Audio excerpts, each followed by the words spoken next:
నమస్తే, welcome to our channel. నేను పద్మిని. ప్రస్తుతం పాటు సీనియర్ జర్నలిస్ట్ ఇమ్మంది రామారావు గారు ఉన్నారు. మాట్లాడదాం సార్. నమస్తే సార్. ప్రశాంత్ కిషోర్ అసలు గేమ్ చేంజర్ పాలిటిక్స్ లో అని ఖచ్చితంగా చెప్పుకోవచ్చు. ఆయన చేసేటటువంటి ప్లానింగ్స్ గన్ షాట్ లాగా ఉంటాయని కూడా ఖచ్చితంగా చెప్పుకోవచ్చు. ఈ పార్టీని నిలబెట్టాలి, ఈ పార్టీని అధికారంలోకి తీసుకురావాలి అని కనుక ప్లానింగ్ చేస్తే ఖచ్చితంగా అదే పార్టీ వచ్చినటువంటి దాఖలాలు ఉన్నాయి. దాని రీత్యా ఇది మాట్లాడటం, ఇది చెప్పడం జరుగుతుంది. రైట్. ఆయన ఒక ఇంట్రెస్టింగ్ అనౌన్స్మెంట్ చేశారు సార్. ఆంధ్రప్రదేశ్ లో కూటమే వస్తుంది అంటూ అనౌన్స్మెంట్ అయితే చేశారు. ఇందులో నిజానిజాలేంటి సార్? ప్రశాంత్ కిషోర్ చెప్పాడంటే నిజాలు అని ప్రశ్నిస్తే మన అమాయకత్వం ఒకటి.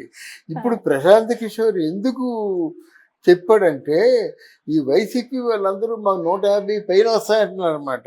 క్లీన్ స్వీప్ అంటున్నారు.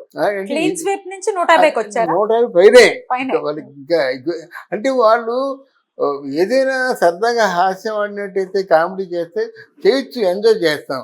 మరీ ఇంత కామెడీగా మరీ ఇంత కామెడీ అంటే కష్టం కదా.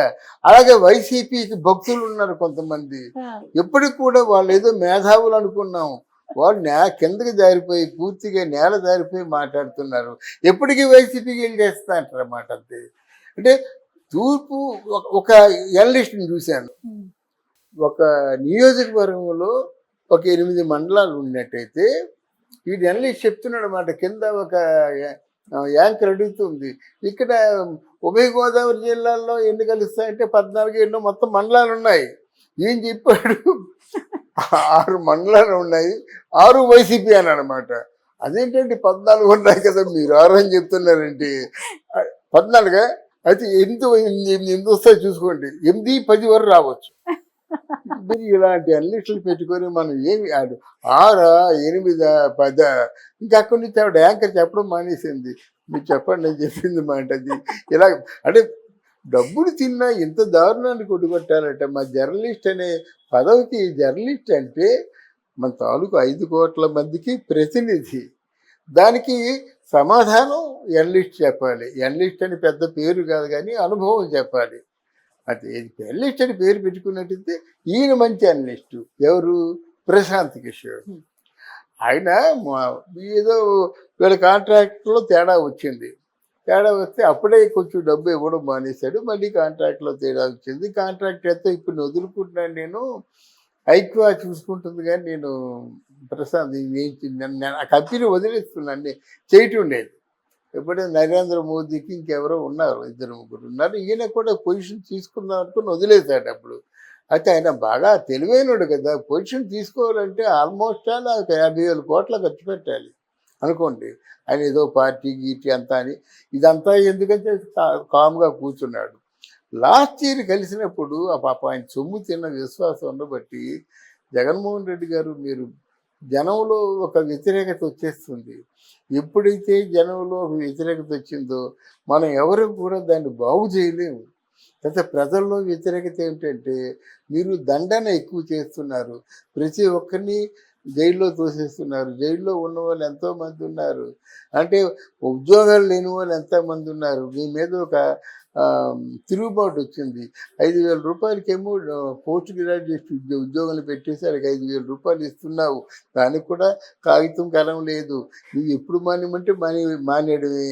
అలా నీ తాలూకు మినిస్టర్ అంబటి రాంబాబు అన్నమాట. ఇలా ఎవరెవరు ఏమన్నారో, ఇలా పార్టీలో ఎవరెవరు ఎంతెంత డ్యామేజ్ చేశారో చెప్తూ కొంచెం అలర్ట్గా ఉండాలి. నువ్వు సంపదను సృష్టించాలి, అన్ఎంప్లాయ్మెంట్ని సాల్వ్ చేయాలి, పరిశ్రమల్ని రప్పించాలి. మన ఎంతో మంది యువత ఉన్నారు, యువతలో చాలా వ్యతిరేకత ఉంది. తర్వాత ఎందుకు మీ గవర్నమెంట్ మీద ఒక అంటే ఈ మందు పోయించడం వలన చాలామంది తాగిన వాళ్ళలో 30% చనిపోయారని రికార్డెడ్గా ఉంది. అలాగే ఎప్పుడూ మన ఆంధ్రప్రదేశ్కి లేనిది గంజాయిని కొన్ని 100 ఎకరాల్లో పండిస్తున్నారు. పాడేరులో, అరకు వ్యాలీస్ ఆ ప్రాంతంలో గంజాయికి సంబంధించినటువంటి ఎక్స్పోర్ట్లు అన్నీ ఇక్కడి నుంచే జరుగుతున్నాయి.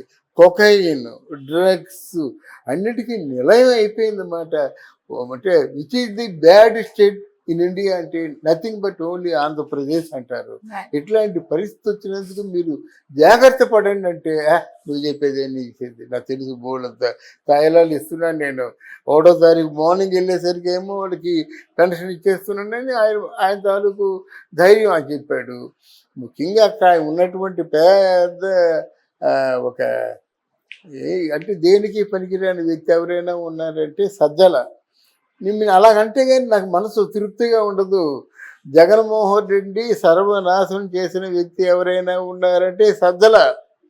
జగన్మోహన్ రెడ్డిని సర్వనాశనం చేసిన రెండో వ్యక్తి ఎవరున్నారంటే జగన్మోహన్ రెడ్డి. అసలు మొదటి వ్యక్తే అయి ఉండేవాడు.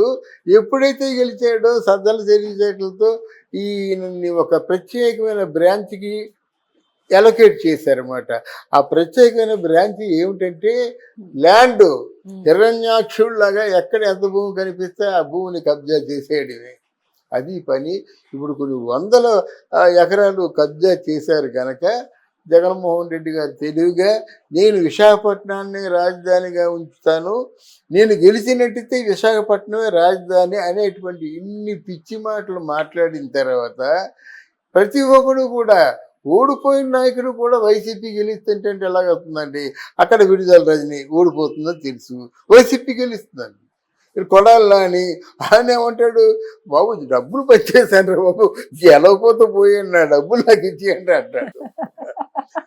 ఓపెన్ గానే మాట ఓపెన్ గా నా డబ్బులు నాకు ఇచ్చేయండి, నా డబ్బులు తీసుకొని వెళ్ళిపోయారు, ఆ ప్రజలకైనా ఇవ్వలేదు అంటాడు. ఆయన కొడాలి ఇంత గట్టిగా మాట్లాడే వ్యక్తి పాపం జాలి పుట్టింది ఆయన మీద.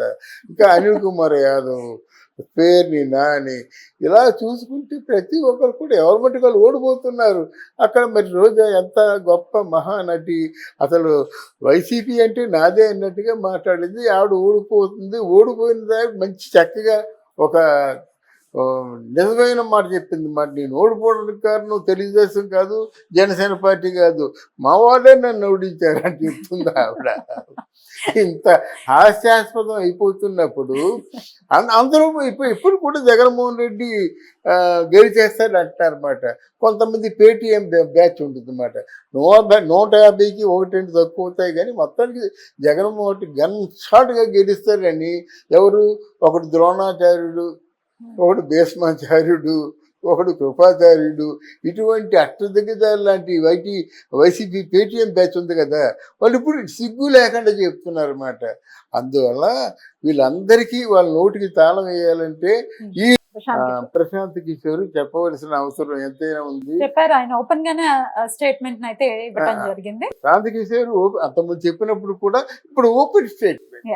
అందువలన తప్పకుండా కూటమి గెలుస్తుందని మనమే చెప్పాం కదా. అయితే ఆయన ఆ విధంగా చెప్పాడు. ఆయన చెప్పినందుకు మనం ఆయన అంటే మనం గౌరవిద్దాం. రైట్ సార్, థ్యాంక్ యూ అమ్మా.